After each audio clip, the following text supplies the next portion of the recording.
Coming up, the latest on the severe weather threat overnight. Dedicated to eastern and southern Kentucky, this is WYMT Mountain News at 11. Good evening, I'm Steve Hensley. Strong to severe storms are firing up tonight in parts of Kentucky. So what can we expect overnight? Meteorologist Evan Hatter has more on this severe weather alert day. Evan. That's right, Steve. We've been watching showers and thunderstorms forming across central Kentucky and south central Kentucky and moving into places especially as we head toward the Cumberland Valley. Pinpoint Doppler at this moment. In fact, before we get to Pinpoint Doppler, let's show you we're dealing with that level 2 slight risk in our northern counties, and everybody else is under the level 1 marginal risk. But I would venture to say that the first folks going to see the threat as we head into the evening hours will be our Cumberland Valley counties as we head towards places like Monticello and Somerset. Some pretty hefty thunderstorms out to your west right now. In fact, we'll zoom in on it and you'll see what's going on out across portions of Casey County, that's Taylor and Marion counties in central Kentucky, and then Russell County just to the west. Keeping an eye on these. They're very electrical. The potential there for damaging winds, or at least strong wind gusts with these. The severe thunderstorm warning was allowed to expire with that complex just about a minute ago, but we'll continue to scoot to the east. So if you're looking out to the west right now, you're seeing a lot of lightning, hearing some thunder likely, and those will be moving through the region as we head into the overnight hours. And the threat there for some heavy rain, too. You see those storms have not moved a whole lot, so potential there for some minor flooding as well. We'll keep an eye on it as we head through the evening hours, the whole setup.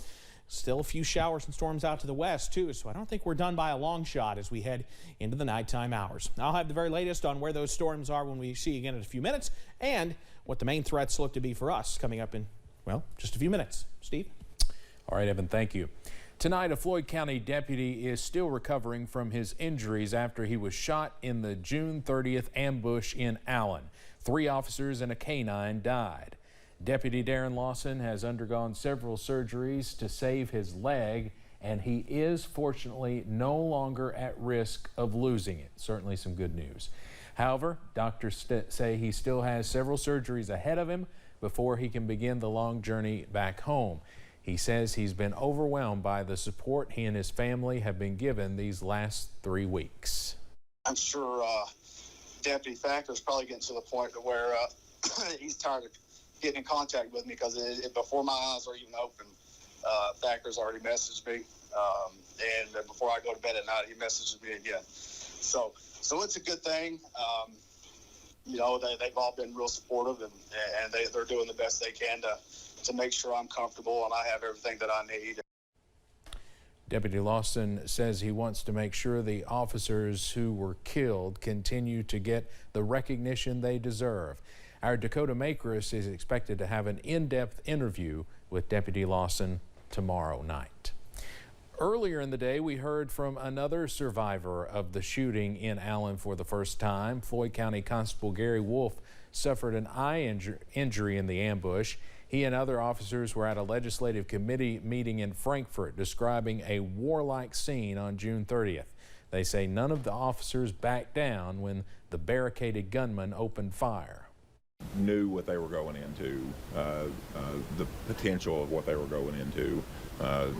Ralph and Jake knew exactly what they were in the middle of, and they were okay doing what they did. There was city police coming in behind me, and all I can say is we thought the ones that were lucky to stay alive was lucky.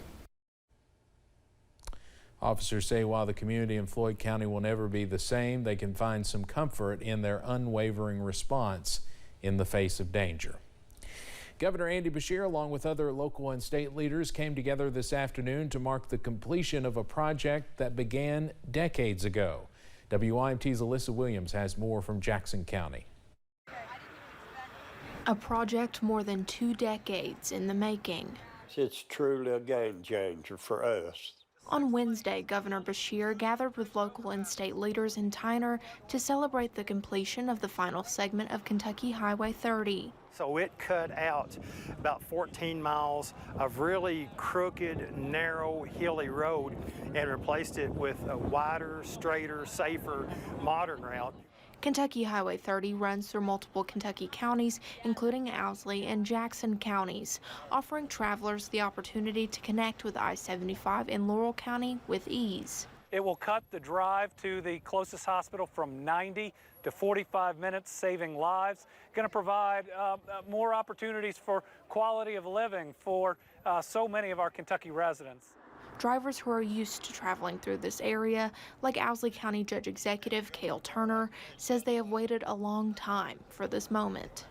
And there came a time when I never thought in my lifetime I'd ever live long enough to see it, and we're reaping the benefits of it today.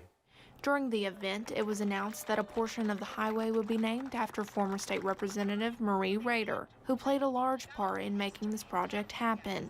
Governor Andy Beshear says he feels fortunate to see the project's completion during his administration. So this project is going to make sure that the good days that are going to come when we push through the tough ones are going to reach every part of Kentucky, creating a roadway to a brighter future for Eastern Kentuckians. In Jackson County, Alyssa Williams, WYMT Mountain News. H.B. Elkins with the Kentucky Transportation Cabinet says another piece of the puzzle that is under construction in Owsley and Lee counties is the segment of Kentucky 11 leading into this final corridor of Kentucky 30. He says that project should be finished by the end of next year. Earlier in the day, the governor was in Bath County for a ribbon cutting at the Barnyard music venue. The Barnyard is a new open-air amphitheater in Sharpsburg. The governor also presented funding for road improvements in Bath County. He says this will be an economic driver for the city and the county as a whole. It's thrilling for both the city and the county. This is going to draw thousands upon thousands of people here. And when they see what Kentucky and what Bath County and what Sharpsburg has to offer, we're going to see investment. We're going to see families moving here. But you can see the excitement.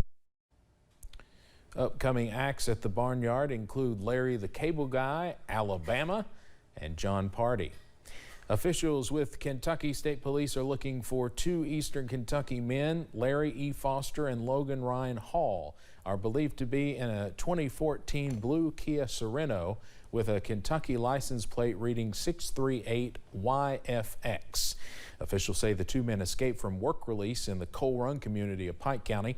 Police say Foster has multiple tattoos, including a skull, stars on the top of his left hand, and Ozzy on his left hand. He has ties to McCreary and Pulaski counties. Logan Hall is from Knott County. If you have any information, you can call Post 9 at 606-433-7711. Wayne County, Kentucky is one of only 7 counties in the state without its own natural gas system, but new federal and local funds could change that. The U.S. Economic Development Administration is awarding more than $4 million to the project, with an additional $2.3 million in local funds. The construction of the natural gas line is expected to create or retain more than 250 jobs and generate $30,000 in private investment. We're learning new details about an undercover drug operation in Laurel County that led to a hostage situation. 5 people are facing charges connected to the investigation. 3 were arrested at the gas station after a 3-hour standoff there in Laurel County. Deputies say the investigation also led them to a home in Lexington where 2 more people were arrested. The Fayette County Sheriff's Office says meth, cocaine, and 19,000 fentanyl pills were found in the home. Lexington seems to be one of the regional type hubs for some of this stuff. We get a lot of people down here that say the drugs are coming from Lexington. To say that I knew that there was this much at this address, I didn't have that information, but there's a lot of drugs flowing to London and Laurel County from Lexington. All 5 face multiple state and federal charges. The Laurel County Sheriff's Office says it's their largest meth bust in history.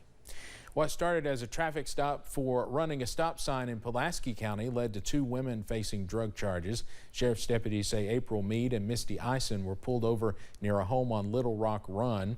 They say Eisen had drugs in her handbag and multiple active arrest warrants. They also say Mead tried to hide items in the car, including a baggie with more than 28 grams of meth. A search of the home the women were visiting also led to the discovery of around 89 grams of meth, digital scales, baggies, marijuana, a pistol, ammunition, and drug paraphernalia. Both were taken to the Pulaski County Detention Center. Pikeville police say they arrested a woman for driving under the influence with a 4-month-old child in the back seat. Officers say Lisa May had glossy red eyes and fast speech when questioned and was unable to balance herself during a field sobriety test. They say a search of her car turned up a crystal substance believed to be meth. May was taken to the Pike County Detention Center. An investigation is underway after allegations of abuse within the EKU softball team. The Richmond Register reports a new photo has come out showing alleged abuse, including players holding a push-up position while getting sprayed with a water hose. The players also allege mental and emotional abuse and say food was also withheld from them by Coach Jane Worthington. The school has said this is being investigated but offered no other comment.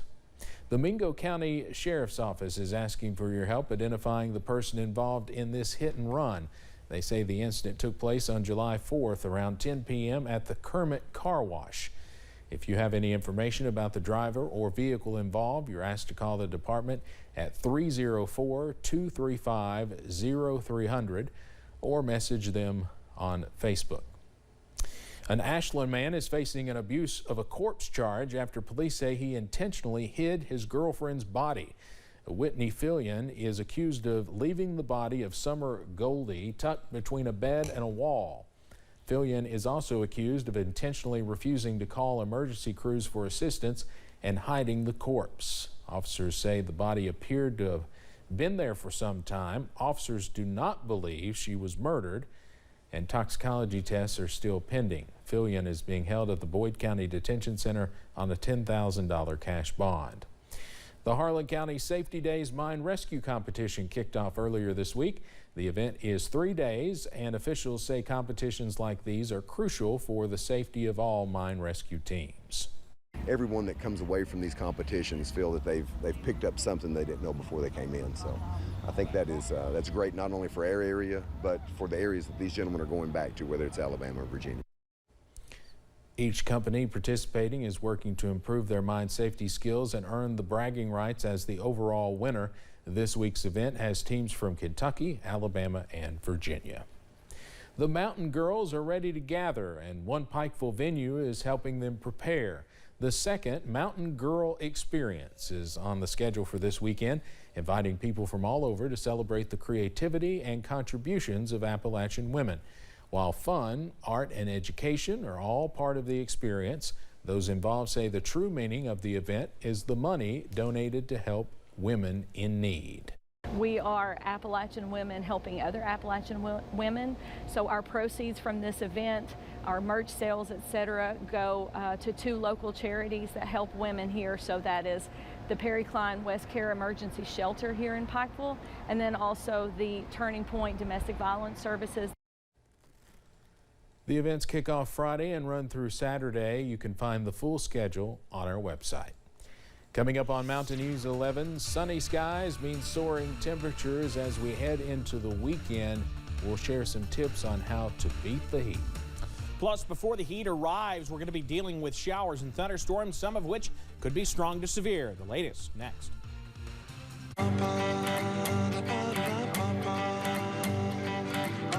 Where to go and what to do.